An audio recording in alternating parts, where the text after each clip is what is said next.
Oh, bonjour. Vous venez écouter une histoire d'un ancien temps? Alors, dans ce cas, installez-vous confortablement et prêtez-moi une oreille un court instant pour un conte d'antan. Laissez-moi vous conter quand la solitude parle. La solitude est une compagne qui, dans un premier temps, se fait silencieuse, parfois agréable. Puis viennent les premières pensées « et si ?» Et si j'avais été? Et si je n'étais pas? Et si je lui avais avoué, embrassé, aimé, quitté? Et si je lui avais dit, expliqué, montré? Alors viennent les regrets, puis l'imagination d'une vie qui ne sera jamais autre qu'un rêve ou un cauchemar.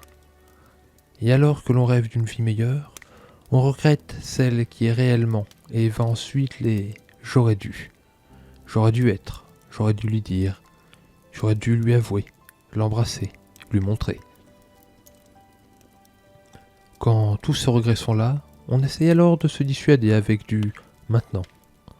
Maintenant c'est trop tard, maintenant elle a dû m'oublier, maintenant elle doit être partie.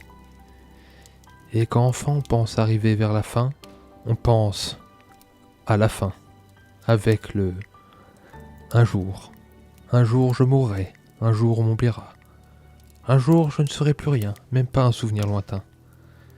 Et là, on se rend compte du poids de cette solitude, quand on pense plus à elle alors qu'elle nous susurre les pensées noires comme la dernière vision de notre vie. Ce qui fait la solitude n'est pas d'être seul ou bien entouré, c'est quand on se retrouve avec ses pensées.